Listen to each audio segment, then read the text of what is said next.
আসসালামু আলাইকুম রহমতুল্লাহ। আমি আপাত মস্তক একজন বিএনপির লোক। আমি সবাইকে বলেছি বিএনপি নির্বাচন করার ইচ্ছা কিন্তু আমি পোষণ করি নাই।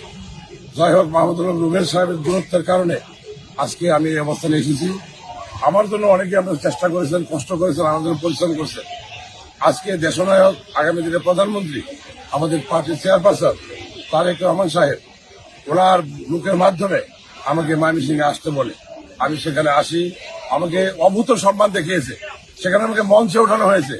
মঞ্চে উঠে উনি তার যে বুলেট প্রুফ গাড়িতে, সেই গাড়িতে উঠিয়ে উনি আমার হাত ধরে এমপি সাহেবকে বলেছে, এই যে উনি সিনিয়র লোক, ওনাকে মেনে চলবা, উনি নির্দেশনে চলবা, কোনো সমাধান জানা আছে, এই ভুল মতো হয় না। পরবর্তীতে বলছে, দল যদি ক্ষমতা যাক আর না যাক, আমি আপনার সবসময় পাশে থাকবো। আবারও ঝিনাইগাতি শিল্পতির আপামর জনতার কাছে অনুরোধ, আমার অপরাধটুকু দয়া করে ক্ষমা করে দেবেন। আমি ঘরের ছেলে ঘরে ফিরে আসতে বাধ্য হয়েছি। ধানের শীষে সকলকে ধানের শীষ প্রতীকে আমি ভোট দেবো। আপনাদের ঝিনাইগাতি শিল্পতি সকলকে ভোট দেবো।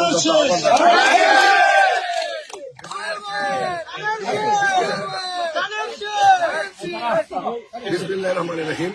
আজকে ময়মনসিংহে সার্কিট হাউসে আমাদের নেতা, দলের চেয়ারম্যান জনাব তারেক রহমান সাহেবের আগামী জাতীয় সংসদ নির্বাচনকে কেন্দ্র করে বৃহত্তর ময়মনসিংহের যে জনসভা ছিল, এই জনসভায় আমাদের ঝিনাইগাতি উপজেলার সাবেক 3বারের চেয়ারম্যান এবং উপজেলা বিএনপির সাধারণ সম্পাদক, উনাকে ডেকে নিয়ে আসা হয়। উনার পিএস উনাকে টেলিফোন করে গতকাল রাতে উনি আসার পরে উনি এখন পর্যন্ত দলের গুরুত্বপূর্ণ ব্যক্তি হিসাবেই মঞ্চে শুধুমাত্র উনাকে ডেকে নিয়ে যায়। ডেকে নিয়ে যাওয়ার পরে মঞ্চের ভিড়ের কারণে উনি কথা বলতে পারেন নাই। উনি তখন বক্তব্য দিচ্ছিলেন। এরপরে উনার যে গাড়ি, যে বাসটা আছে, এই বাসে উনাকে নিয়ে যায় এবং আমাকে নিয়ে যায়। নিয়ে যাওয়ার পরে আমাদের চেয়ারম্যান উনার হাত ধরে উনি বলেছেন, আপনি ত্যাগী নেতা, দীর্ঘদিন বিএনপি করছেন, কখনো এত কষ্টের মধ্যেও দল ছাড়েন নাই। আজকের এই সুদিনে, সামনে একটা সুদিন লক্ষ্য করতেছি, এই দিনে আমাদের ছেড়ে যাবেন না। এবং আমাকে বলেছেন উনি যে ইলেকশনের পরে উনি উনার সর্বোচ্চ সম্মান উনাকে যেন আমরা দেই এবং উনিও দিবে, এবং সেই সঙ্গে আগামী দিনে উনাকে সঙ্গে নিয়ে কাজ করার জন্য আমাকে নির্দেশনা দিয়েছেন। আমি ধন্যবাদ জানাই আমাদের সাবেক উপজেলা চেয়ারম্যান জনাব আমিনুল ইসলাম বাদশাকে। আমাদের চেয়ারম্যান মহোদয়ের বক্তব্যে উনার কথায় উনি সম্মতি প্রকাশ করেছেন এবং উনি তাৎক্ষণিকভাবে কথা দিয়েছেন। এবং উনার সঙ্গে যারা আজকে এখানে উপস্থিত ছিলেন, ওনারা অনেকেই এই বিষয়টা, বৃহত্তর ময়মনসিংহের সমস্ত মানুষ মঞ্চে নিয়ে যাওয়া, গাড়ির কাছে নিয়ে যাওয়া, তারা উপলব্ধি করেছেন। তো সম্মানিত, আমি ওনার সঙ্গে যারা নির্বাচনের মূল কারিগর ছিলেন, হাতিয়ার ছিলেন, এখানে উপস্থিত রয়েছেন।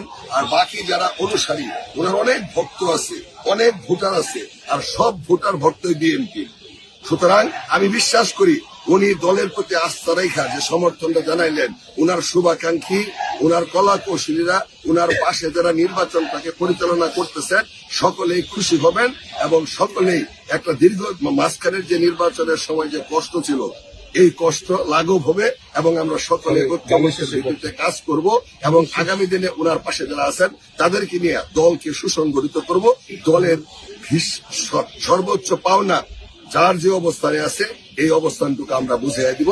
মাননীয় চেয়ারম্যান এই কথা উনি দিয়েছেন এবং আমাকেও নির্দেশ দিয়েছেন, আমিও সেই কথা অক্ষরে অক্ষরে পালন করব। সকলকে ধন্যবাদ। আসসালাম।